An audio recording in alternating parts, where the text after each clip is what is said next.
आगरा में पुलिस एक बार फिर विवादों में घिरती नजर आ रही है। वहीं कुछ दिन पहले ही पुलिस की कार्यप्रणाली में आहत होकर एक समाज सेवी ने मां महिम राष्ट्रपति से इच्छा मृत्यु की मांग की थी। वहीं एक दिन पहले की ही घटना है कि एक युवक जिला मुख्यालय पर निर्वस्त्र होकर प्रदर्शन किया क्योंकि पुलिस की कार्रवाई से वह संतुष्ट नहीं था और पुलिस का कोई कार्रवाई नहीं कर रही थी। इसी कड़ी में जिला मुख्यालय पर पीली सेना के अध्यक्ष सवाना खंडेलवाल के नेतृत्व में मृतक के पारिवारिक जनों ने जिला मुख्यालय डीसीपी सिटी कार्यालय के बाहर धरना प्रदर्शन किया और मांग की कि हत्यारे को जल्द से जल्द फांसी की सजा होनी चाहिए। वहीं डीसीपी साहब कार्यालय पर न मिलने के कारण लोगों में आक्रोश पैदा हो गया और वह नारेबाजी करने लगे। मीडिया से बात करते हुए मुख्यमंत्री से न्याय की गुहार लगाई और मांग की दहेज की। लालच में बहू की हत्या करने वाले उन सास ससुर को भी जेल में डाला जाए जो हत्या में शामिल थे। खबर लिखे जाने तक धरना प्रदर्शन जारी था। आज हमने मानसी राठौर को लेकर यहाँ प्रदर्शन किया है क्योंकि एक तारीख की घटना है। मानसी राठौर को घर में ससुराल जनों की मार दी, उसकी हत्या की है। उसका उन्होंने कहा कि फांसी लगाकर वो मर गई, जबकि उसके यहाँ गले या दबाने का सीधा सीधा निशान है। पुलिस ने सिर्फ बहुत आसानी से उसके हस्बैंड को, प्रिंस को अरेस्ट किया। वहाँ थाने में बिठाकर उनको बटर नान और ये सब खिलाया जा रहा था। जिस हत्यारे की मार पड़नी चाहिए उसको खातिरदारी हो रही थी, उसके बावजूद उसकी बहन अभी तक इन लोगों को फोन पे गालियां दे रही है, संजना, कि मेरे भाई का तुम कुछ बिगाड़ नहीं सकते। उसके माँ बाप, अभी तक पुलिस ने किसी को अरेस्ट नहीं किया है। पुलिस काम करने को तैयार नहीं है। हम वही चीज 3 महीने की शादीशुदा लड़की क्यों आत्महत्या करेगी? आपने दहेज के लिए उसको इतना प्रताड़ित किया था, उस बच्ची को आत्महत्या करनी पड़ी या उसकी हत्या हुई? हम तो आत्महत्या का कोई प्रूफ ही नहीं है। ये सब पुलिस ने सारे सबूत वहाँ से हटा दिए गए। हमारी मांग है कि उसको फांसी की सजा होनी चाहिए, उसके परिवारों को अरेस्ट करना चाहिए, नहीं तो हम इसी तरह से धरने पर बैठे रहेंगे। सीसीटीवी वायरल हुआ, सीसीटीवी में मारते हुए दिखाया है, वो जान बचा के घर से निकल के भाग रही है और प्रिंस उसके बाल पकड़ के मुंह बंद करके खींच के घर पर लेके आया है।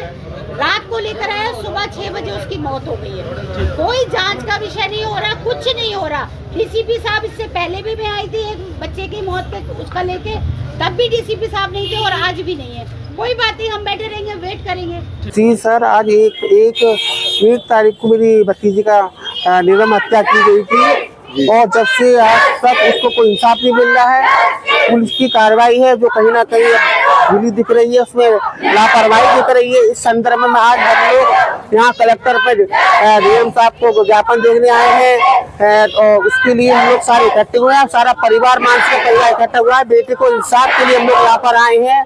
बेटे को अभी न्याय नहीं मिला, उसके सास ससुर भरा रहे और जो लड़के की बहन है बोला कि वो रोज धमकियां दे रही है हमारे परिवार को। लड़की की भाभी को इतनी धमकियां रोज दे रही है, इस तरीके से धमकियां दे रही है। और हमने पुलिस प्रशासन में कल जाकर इसकी शिकायत भी की थी, तो अभी तक प्रशासन ने उसका ऊपर कोई कार्रवाई नहीं की है, ना ही उसको अरेस्ट किया है लड़के की बहन को। और इस तरीके अब अभी भी हम लोग यहाँ कलेक्टर परिसर के अंदर मौजूद है, अभी भी उसके कॉल आ रहे हैं धमकियों के लिए। बहू को धमकियां दे रही है वो मानने को, और हम लोग जा रहे हैं पुलिस कहाँ से हो रहा है, ये कानून कहाँ से हो रहा है, क्या हो गया इन लोगों को? कितनी मोटी रकम मिल गई लोगों को, जिनके मुंह बंद हो गए लोगों के। इनको घर में बेटियां नहीं दिख रही है, इनको कुछ नहीं दिख रहा है। बेटी की नर्म हत्या की सारे सबूत हमारे पास है, सब कुछ हमारे पास होते सोते अभी तक सास ससुर को नहीं पकड़ पा रहे हैं। बेटी को इंसाफ मिलना चाहिए और हत्यारों को फांसी होनी चाहिए। बोला मेरी बेटी से दहेज मांगा जा रहा था, उनसे पैसे मांगे जा रहे थे, गाड़ी की डिमांड करी जा रही थी। हमने मना करी थी, हमने आपको शादी में सब कुछ दिया है। तो लड़की को टॉर्चर करता था, मारता था, कूदता था।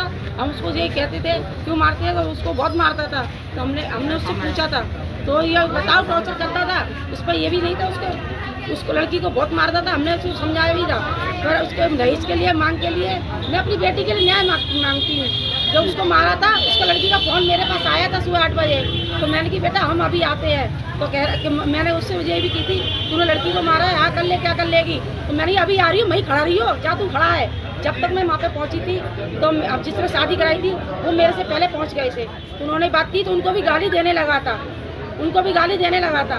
जब वहाँ पे मैं गई थी बाद में 1-2 घंटे बाद, मैंने जब वो पहुँच गए तो मैं अभी जाऊँगी। जब मैंने अपने लोगों को क्या तो मैं अपनी नंद को सबको लेके गई, अपनी सासू माँ को लेके गई थी, तब मैंने लड़की से पूछा था तो उसको इतना मारा था, उसको मैं लड़की के गाल पास सब सूझ रहे थे, तो सब सुनने गया था, एक लड़के को हमको मौका दे दो, हम अब इसको मैं समझाऊंगा। हम उसको ये बात कोशिश करके समाज के हिसाब से हम चले आए।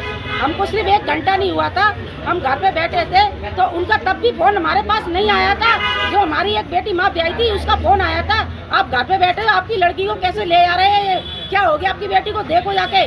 जब हम गए थे हॉस्पिटल में, पूछी कहाँ पर है लड़की, इस हॉस्पिटल में वहाँ पे पहुँचे तो लड़का वहाँ से फरार हो गया, उस पर छोड़ के लड़की को लड़का भाग गया, उसके दोस्त थी वो भी भाग गए। जब हमने ससुर को फोन करा तो कह रहा आ रहे हैं, अभी आ रहे हैं। डॉक्टर से कहा तो वो तो कह रहे एमरजेंसी ले जाओ। पुलिस क्या कर रही है? अब पुलिस कुछ नहीं कर रही है, वो पुलिस कह रही है कि हमने यहाँ से पकड़ा है, बहन कह रही है हमने हवाले करा है। ये क्या सच्चाई है कि कानून क्या कर रहा है? इंसाफ, तुमको इंसाफ दिलाइए, खून के बदले खून दिलाइए हमको। मुझे उसका मर्डर चाहिए। नहीं, अगर पुलिस नहीं मार पा रही है तो मेरे हाथ में दे। जैसे मेरी लड़की का गला घोट के मारा है, कैसे प्राण निकले होंगे मेरी लड़की के? चेहरा सूझ रहा था, मेरे को इतना दर्द हो रहा है, उस लड़की को कितना हुआ होगा? मेरे को भी ये इंसाफ चाहिए कि मेरे हाथ में वो जो दिया मैं मारूंगी इसको। मेरे दहेज के पीछे मेरी लड़की को मारा गया है।